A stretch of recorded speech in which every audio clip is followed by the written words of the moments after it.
हरे कृष्णा। तो आप सभी भक्तों का हार्दिक स्वागत है आज के प्रातःकालीन श्रीमद् भागवतम के चर्चा में।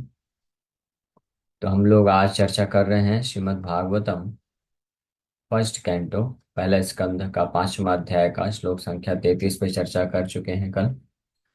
आमयो यश्च भूतानां जायते येन सुवृता तदेव हि आमयं द्रव्यं न पुनाति चिकित्सितम्। तदेव ही आमयम द्रव्यम न पुनाति चिकित्सितम। हाँ, तो प्रश्न के रूप में यहाँ पे बोल रहे हैं कि क्या वही द्रव्य, वही वस्तु जिसके कारण आमया, आमया मतलब डिजीज, हाँ, जायते, आमया जायते ये ना, जिसके द्वारा कुछ व्याधि उत्पन्न हो जाती है। हाँ, सुव्रता, ओ अच्छे व्रत को धारण करने वाले वेद व्यास जी।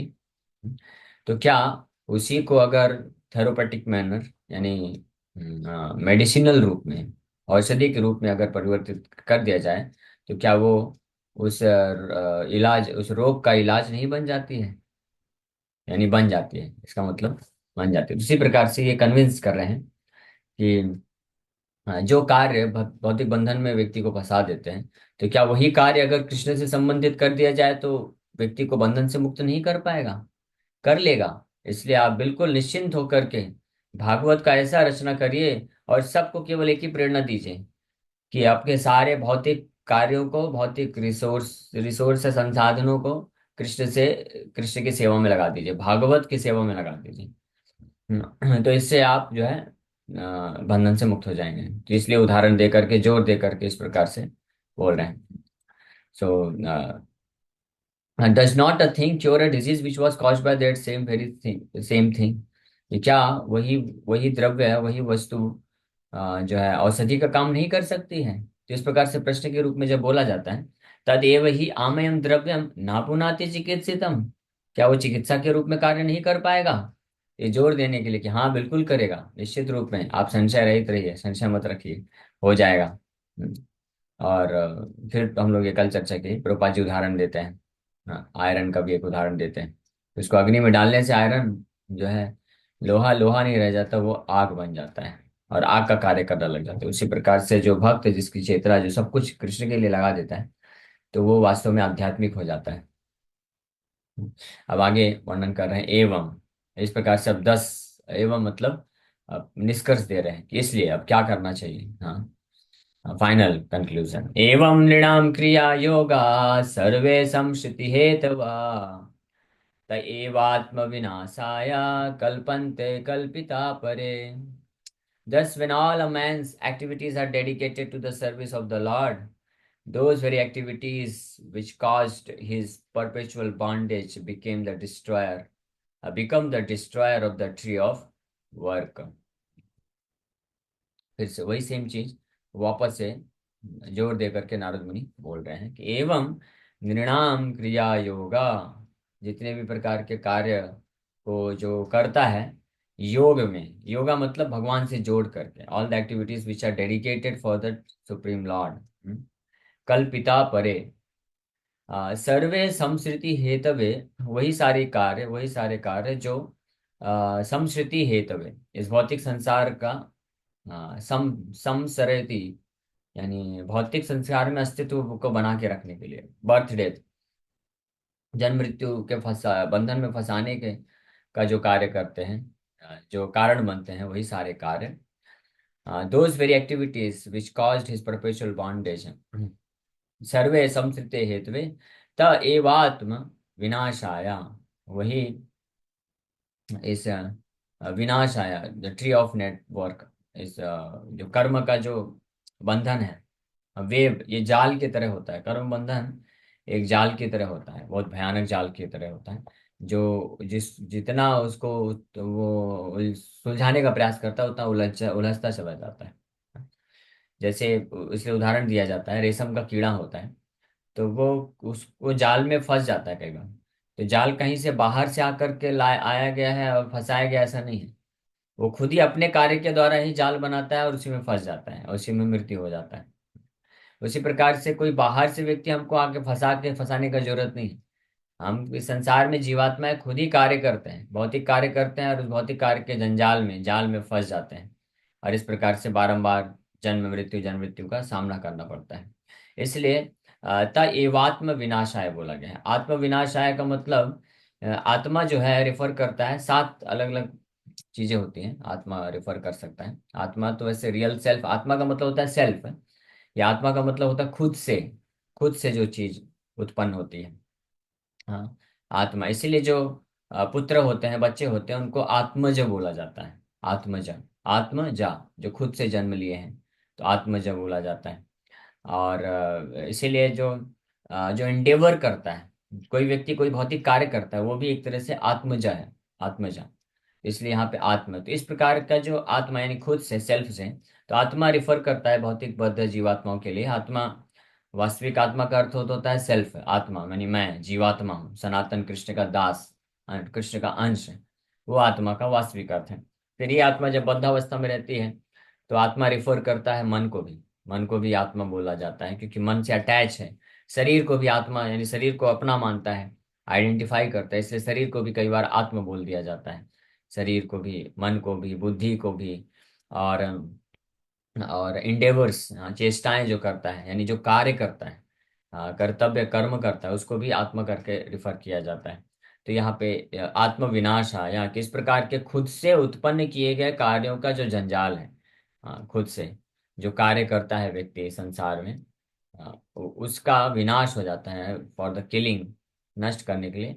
कल्पन्ते, कल्पिता परे, परे मतलब भगवान के प्रति जो जब ये कार्य, क्रिया योगा जब डेडिकेट हो जाते हैं, तो वो कल्पन्ते यानी सक्षम हो जाते हैं, वो आत्म विनाश आया, अ, भौतिक कर्तव्यों, द ट्री ऑफ वर्क, एक बहुत विशाल वृक्ष की तरह होता है ये, उस प्रकार के कर्म से मुक्ति करने के लिए।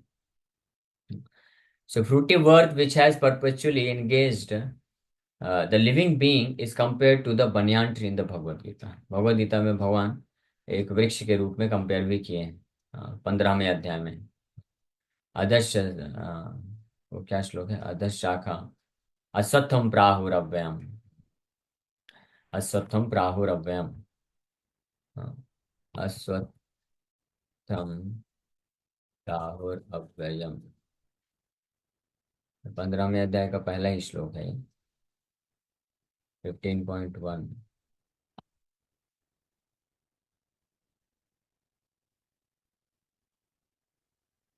वो श्रीमद् भागवतम निकल गया, जी। श्री भगवान वाचा, ऊर्ध्वमूलम् अधः शाखम् अश्वत्थं प्राहुरव्ययम् छंदांसि यस्य पर्णानि यस्तम वेद स वेदविद।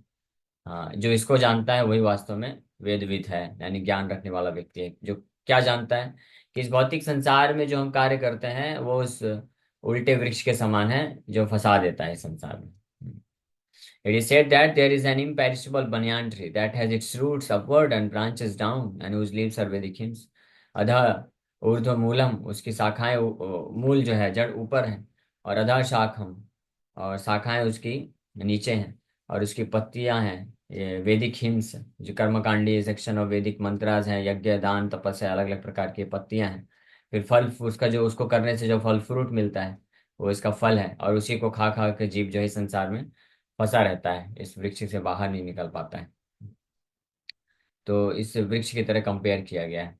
इसलिए परपेचुअली यानी सनातन रूप से जीवात्मा इस तरह से इंगेज हो जाता है, for it is certainly very deeply rooted.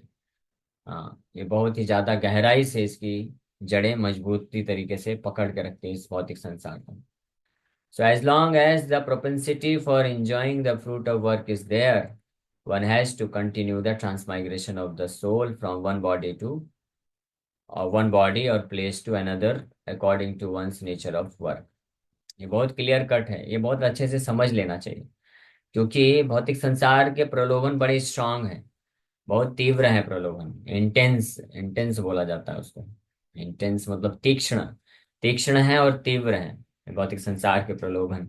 ये भौतिक संसार में जो इंद्र तृप्ति की भावना है, भोग विलास जिसको बोलते हैं, वो जो भावना होती है, वो उस जहरीले सर्प के समान है, जो दूर से दिखने में अच्छा लगता है, जिसको स्पर्श करो तो ठंडक महसूस होती है, लेकिन अगर उसको नजदीक लाते हैं, हाँ, कोई सोचे बड़ा सर्प जो है बड़ा कोमल होता है, अभी एक्सपीरियंस तो नहीं किया है, लेकिन बोलते हैं ऐसा, और बहुत ही ठंडक प्रदान करता है, तो अपने शरीर में कोई लपेट ले और बहुत ही जहरीला है तो किसी भी क्षण उसको डस देगा। और सर्प का स्वभाव ही होता है, वो तो ईर्ष्या होती है, विष है ना, विष। जिस भी वस्तु में, जिस भी व्यक्ति में अंदर विष भरा पड़ा है, तो निश्चित रूप में वो हमारे लिए अकल्याण ही करने वाला है, हमारा कभी कल्याण नहीं कर सकता है कोई भी वस्तु। तो सर्प में तो बहुत सारा विष भरा हुआ है अंदर, तो इसलिए सर्प को तो कोई अगर थोड़ा सा स्पर्श भी कर देगा और उसके बाद वो चला गया कहीं पे भी, वो सर्प सहन नहीं कर पाएगा, वो उसके पीछे पीछे आएगा, उसको डसेगा। हाँ, मेरे को स्पर्श कैसे किया, मुझे छुआ कैसे, अरे तुमको प्रेम से छुआ था भाई। हाँ, नहीं क्यों छुआ, इस प्रकार से। तो विषय वस्तु भी सर्प की तरह ही है, इंद्र तृप्ति की जो भावना है इस संसार में, वो उस जहरीले सर्प की तरह ही जहर है, उसमें विष है, इंद्रिय भोग करने की जो प्रवृत्ति है विष है। तो उसके संपर्क में कोई आता है तो निश्चित रूप में वो जो विषय वस्तु है, ऐसी वासनाएं जो हैं, उसको, उस व्यक्ति को डस लेगी, और इसके कारण उसको बारंबार जन्म मृत्यु का सामना करना पड़ता है। दुख को प्राप्त करना ही करना है, इसमें कोई संशय नहीं है। अगर हम इसको समझ लेते हैं, स्वीकार कर लेते हैं तो अच्छी बात है, नहीं कर पाते हैं तो फिर डिफिकल्टी है। फिर भगवान गीता में स्पष्ट इसके बारे में बताते हैं। ये ही ये ही संस्पर्शा भोगा दुख योनय एव ते। यही संस्पर्शजा भोगा दुख योनय एव ते। आद्यवन्तु कौन्तेय न तेषु रमते बुधा। 5वां अध्याय में है ये श्लोक। 5वां अध्याय भी हम लोग आज गीता का चालू करने वाले हैं। कर्म योग, एक्शन इन कृष्ण कॉन्शियसनेस, तो भगवान इस श्लोक में बोलते हैं, ये ही संस्पर्श जा भोगा दुख योनय एव ते।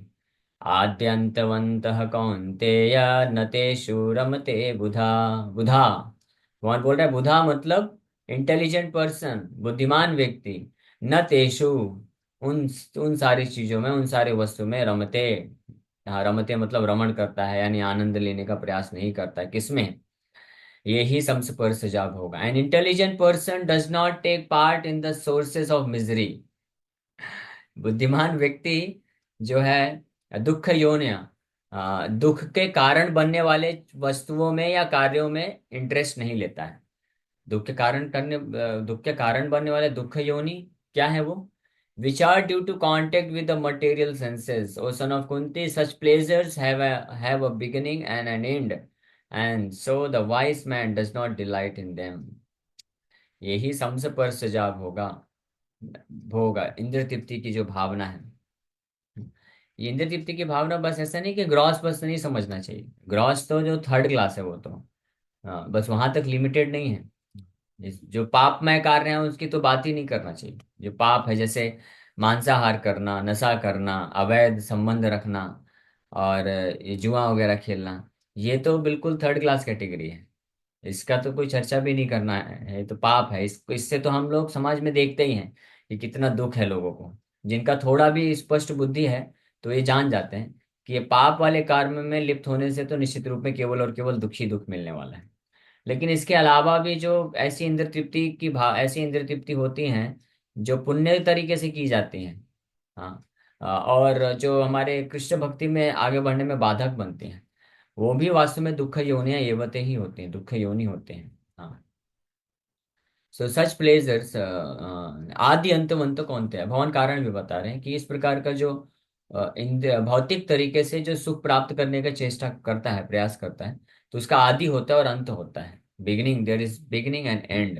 हे कुंती पुत्र, इसीलिए जो बुद्धिमान होते हैं वास्तविक रूप में, बुधा न तेषु रमते, उसमें वो रमण नहीं करते हैं, वो समझ जाते हैं ये this is not at all good, ये विष है, विष पॉइजन है, ये पॉइजन से दूर रहना चाहिए। हाँ, इसलिए वो हर प्रकार से अपने मन और इंद्रियों को संयमित करते हैं। इसलिए एडवांस ट्रांसेंडेंटलिस्ट के एक लक्षण बताए गए भागवत के 5वें स्कंद में, ऋषभ देव महाराज की शिक्षाएं हैं, बड़े स्पष्ट बताते हैं कि जो आध्यात्मिक जीवन में उन्नत व्यक्ति होते हैं, आध्यात्मवादी, एडवांस ट्रांसेंडेंटलिस्ट होते हैं, they never trust their mind, अपने मन पे वो कभी विश्वास नहीं करते।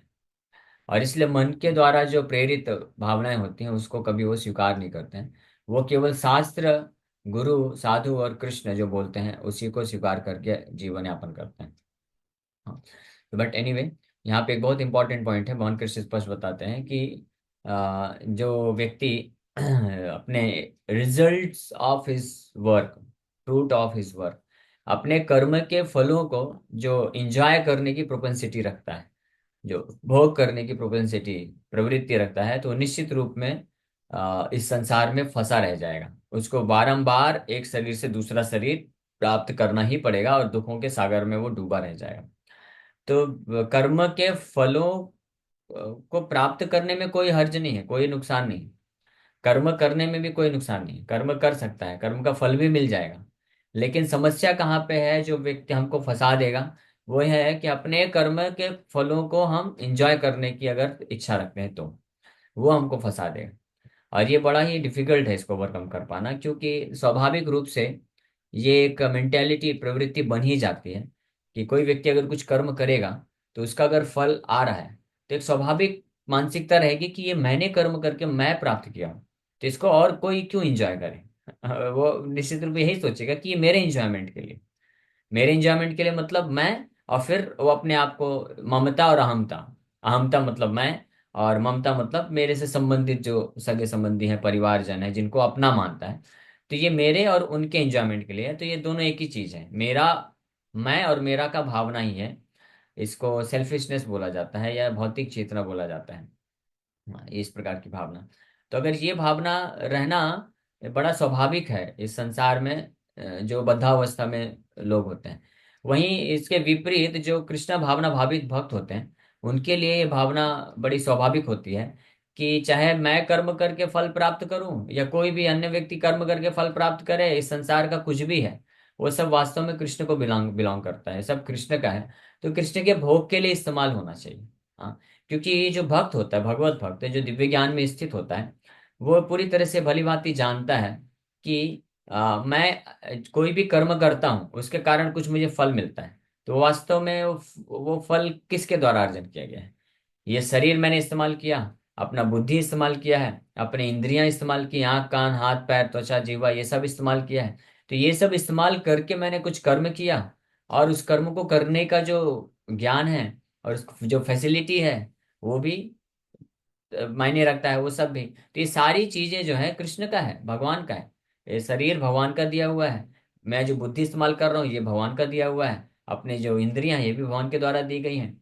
और फिर कोई कार्य को करने के लिए जो अपॉर्चुनिटी, अवसर है, वो भी भगवान प्रदान करते हैं।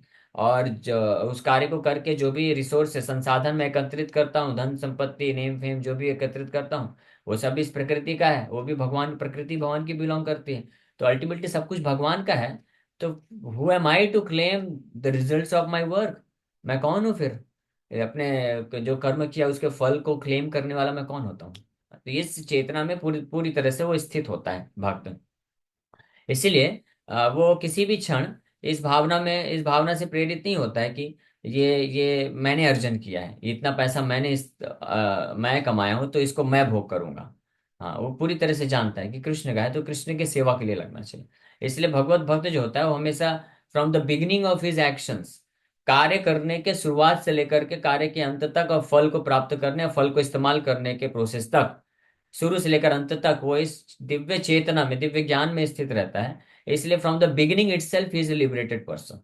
वो शुरुआत से ही मुक्त पुरुष होता है। भले ही बहुत सारे कर्म न कर कुर्वन अपि न बध्यते, ये चौथे अध्याय में भगवान यही चीज बताते हैं। इस दिव्य ज्ञान में अगर कोई स्थित होता है, चौथा अध्याय हम लोग अभी कल कंप्लीट किए, तो कल के श्लोक में फाइनल निष्कर्ष में यही चीज भगवान कृष्ण आखिरी दो श्लोक में बता रहे हैं। प्रभुपाद जी तात्पर्य में लिखते हैं कि जो शुरुआत से ही, कर्म करने के शुरुआत से ही चेतना में, दिव्य चेतना में रहता है कि नथिंग बिलोंग्स टू मी, कुछ भी मेरा नहीं है, कुछ भी मुझे बिलोंग नहीं करता है। मेरा खुद का शरीर भी मुझे बिलोंग नहीं करता है, इंद्रियां, बुद्धि और सब कुछ। हाँ, ऐसा नहीं है कि बाहर की जो वस्तुएं हैं वो कृष्ण दे रहे हैं, बाकी मैं अपना शरीर इस्तेमाल कर रहा हूँ, तो इसलिए कुछ मेरा भी उसमें कंट्रीब्यूशन होना चाहिए, मेरा भी क्रेडिट है, कुछ 50% मेरा है, 50% भगवान का है। नो, ऐसा नहीं है। तो पूर्ण ज्ञान मतलब जो ये जानता है कि हर चीज है, शरीर, इंद्रियां, बुद्धि, मन, समय, और यहाँ तक कि मैं खुद भी, मैं अपने आप को बिलोंग नहीं करता हूँ। I myself belong to the supreme lord, मैं खुद भी कृष्ण का ही अंश हूँ, पार्ट एंड पार्सल हूँ। तो इसलिए ये सब चीज, सब वस्तु को कृष्ण की सेवा में लगाना चाहिए। तो ये जो चेतना रखता है कोई व्यक्ति, तो वो शुरुआत से ही कर्म करने के शुरुआत से ही वो मुक्तावस्था में होता है, और कर्म के दौरान भी, और फिर जब फल मिलता है तो फल को भी कृष्ण के लिए पूरी तरह से इस्तेमाल कर देता है। तो इसलिए वो उस दिव्य चेतना में बना रहता है, इसलिए वो मुक्त पुरुष कहलाता है। हाँ, that is the symptom of a liberated person, completely liberated. और इस प्रकार का व्यक्ति फिर बंधन में नहीं फंसता, उसको वापस से जन्म लेने की नहीं पड़ती आवश्यकता। लेकिन इसके विपरीत जो लोग इस भावना में रहते हैं, और प्राय मोर देन 99.99999% और जो बचे हैं वो केवल भक्त हैं, शुद्ध भक्त हैं, तो प्राय ज्यादातर लोग इस चेतना में रहते हैं कि हमने कार्य किया है, हमने अपना शरीर इस्तेमाल किया है, मैंने अपना बुद्धि इस्तेमाल किया है, और इसलिए मैं समय दिया हूँ, मैंने अपना शक्ति इस्तेमाल किया है, तो इसलिए फल जो है मेरा है, तो इसलिए मैं इसको भोग करूंगा, और को किसी को क्यों दूं मैं। और उसमें से कुछ पार्ट फिर देता है करने के लिए, लेकिन जितनी मात्रा में देगा उतनी मात्रा में उसको उसके कर्म के बंधन से मुक्ति होगी। हाँ, इसलिए चेतना ज्यादा इंपॉर्टेंट है, चेतना। इसलिए जो भगवान को तन मन और धन जो तीनों देते हैं, वो वास्तव में पूर्ण रूप से मुक्त होते हैं। जो केवल ये भावना रख करके देते हैं कि ये मेरा है, मैं भगवान को दान कर रहा हूँ, या मैं जो है दान कर रहा हूँ, चैरिटी, मैं कुछ सेवा में लगा रहा हूँ, तो उसमें वो पूर्ण रूप से मुक्त नहीं होते हैं। वो उसमें उनको केवल पुण्य मिलता है, पुण्य अर्जन करते हैं, और उसके बल पे वो प्रगति करते हैं, ऑफ कोर्स। उसमें उनका आध्यात्मिक जो प्रगति तो होता है, स्पिरिचुअल एडवांसमेंट होता ही है। लेकिन पूर्ण रूप से जो मुक्ति की अवस्था होती है, वो इस चेतना पे निर्भर होती है कि नथिंग बिलोंग्स टू मी, मुझे कुछ बिलोंग नहीं करता है, ये भगवान का है, तो इसलिए भगवान की सेवा में लगाता है। So the propensity for enjoyment may be turned into the desire for serving the mission of the Lord। यहाँ पे बहुत सरल तरीका बता रहे हैं, और वास्तव में हम लोग बहुत भाग्यशाली हैं, क्योंकि ये कार्य इतना आसान नहीं है। हाँ, कि कोई आप इस चेतना में आ सके कि नथिंग बिलोंग्स टू मी, भोक्ता राम यज्ञ तपसाम सर्वलोक महेश्वरम, कि भगवान ही एकमात्र भोक्ता है, सारे यज्ञ तप तपस्या कर्म का जो भी फल है, उसके एकमात्र भोक्ता कौन है? भगवान है। हाँ, ये 5वें अध्याय के आखिरी श्लोक में भगवान यही अल्टीमेट निष्कर्ष देते हैं। हर कोई यज्ञ कर रहा है, सेक्रीफाइस। वास्तविक यज्ञ सेक्रीफाइस तो होता है कि शास्त्र विधि के अनुसार किया जाए, लेकिन जो शास्त्र विधि के विपरीत भी कर रहे हैं, जैसे आज आज के समय में भौतिकवादी लोग हैं, तो वो शास्त्र विधि नहीं स्वीकार करते, लेकिन फिर भी वो सेक्रीफाइस तो हर कोई कर ही रहा है, अपने पोजेशंस का, अपने मेहनत का, अपने शक्ति का, अपने शरीर का, इंद्रियों का, बुद्धि का, समय का, तो सेक्रीफाइस करते ही है ना, सेक्रीफाइस करके कर्म करते हैं कुछ, तो उसको यज्ञ बोला जाता है। तो इस प्रकार के जितने भी यज्ञ हैं, सर्व यज्ञ, भोक्ताराम यज्ञ तपसाम, जो है भोक्ता, जो है एकमात्र भोक्ता है, एंजॉयर और प्रोप्राइटर, मालिक। हाँ, जो है ना, वो कौन है? बेनिफिशियरी जिसको बोला जाता है, आज की भाषा में बोले तो, है ना, बेनिफिशियरी। एकमात्र बेनिफिशियरी कौन है? वो भगवान कृष्ण है, सारे कर्म यज्ञ तपस्या के, इस बात को जो जान जाता है। और भोक्ताराम यज्ञ तप साम सर्वलोक महेश्वर, क्योंकि वही सा एकमात्र सारे लोक के महेश्वर है, the supreme, the only supreme controller. सुहृदम सर्वभूतानाम, और साथ ही साथ में वो सभी जीवात्माओं के बड़े शुभचिंतक मित्र हैं, बंधु हैं, वो सबका कल्याण चाहते हैं। ये तीन चीज अगर कोई जानता है, तो भगवान कृष्ण गीता के आखिरी श्लोक में 5वें अध्याय के बोलते हैं कि he attains the everlasting peace, शांति मृच्छति, वो वास्तविक शांति को प्राप्त कर सकता है। और इसके विपरीत जितनी भी भावनाएं हैं, वो व्यक्ति कभी शांत नहीं रह सकता, हमेशा उसका मन अशांत रहेगा, कितना भी वो कुछ भी अर्जन कर ले, और कितना भी वो इस संसार में भोग करने का प्रयास कर ले। हाँ, लेकिन भगवान की कृपा से, और भगवान से भी ज्यादा भगवान के शुद्ध वैष्णव की कृपा से, हमको ये सौभाग्य मिलता है कि हम सब कुछ भगवान के मिशन के लिए लगा सकते हैं। So the propensity for enjoyment may be turned into the desire for serving the Lord, serving the mission of the Lord। भगवान के मिशन में लगा के हम इस प्रोपेंसिटी को टर्न कर सकते हैं, बदल सकते हैं। और ये है, यहाँ पे महत्व आता है, या योगदान आता है, कृपा आती है शिला प्रभुपाद जी की। शिला प्रभुपाद इतनी सुंदर सोसाइटी बना के गए हैं कि इसमें कोई भी व्यक्ति, हाँ, किसी के पास भगवत ज्ञान है नहीं है, और है भी तो उसको पालन नहीं भी कर पा रहा है, तो हर प्रकार का व्यक्ति ये प्रोपेंसिटी को जो है त्याग कर पाएगा। एंजॉइंग प्रोपेंसिटी जो है कि सब कुछ मेरा है, सब कुछ मेरे एंजॉयमेंट के लिए है, इस भावना से मुक्त होकर के असली भावना में स्थित हो सकता है, अगर वो प्रभुपाद जी के द्वारा जो स्थापित जो मिशन है, सोसाइटी है, इसके लिए कार्य करना चालू कर देता है। इतना वंडरफुल है, इतना पावरफुल है, तो हमको इतना सुंदर सुलभ अवसर मिलता है specially those who work for the mission of the Lord. भगवान का जो मिशन है, सबसे बड़ा मिशन क्या है भगवान का? श्रील प्रभुपाद जी का मिशन या श्री चैतन्य महाप्रभु का मिशन, वो ये है कि पृथ्वी ते आछे यत नगर आदि ग्राम सर्वत्र प्रचार है मोर नाम।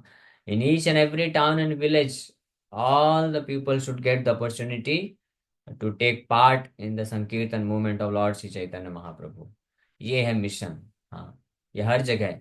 हाँ, तो जारे देखो तारे कहो कृष्ण उपदेश, हमारे आज्ञा है तारो ए देश। चैतन्य महाप्रभु ये इंस्ट्रक्शन दी कि पूरे विश्व में करना है, but one should start with his own देश। जिस क्षेत्र में रह रहे हैं, भारत में, रीवा में, सतना में, जबलपुर में, मुंबई में, घाटकोपर में, जहां भी रह रहे हैं, उस क्षेत्र को आप समझिए कि कृष्ण का क्षेत्र है, और यहाँ पे कृष्ण का मिशन है, प्रभुपाद जी का मिशन है कि यहाँ के लोगों को लाभ मिलना चाहिए कृष्ण की भक्ति में जुड़ने के लिए। तो वो मैं कैसे कर सकता हूँ? तो हमारे पास फिर अपॉर्चुनिटी मिल जाती है कि हम अपने आप को उसमें डेडिकेट कर दें। हमारे पास जो भी है, हमारे पास बुद्धि है, समय है, शरीर है, इंद्रियां हैं, रिसोर्सेज है, धन संपत्ति है, कॉन्टेक्ट्स हैं, सब कुछ उसमें लगा देना चाहिए कि ये मिशन के लिए मैं लगा दूंगा।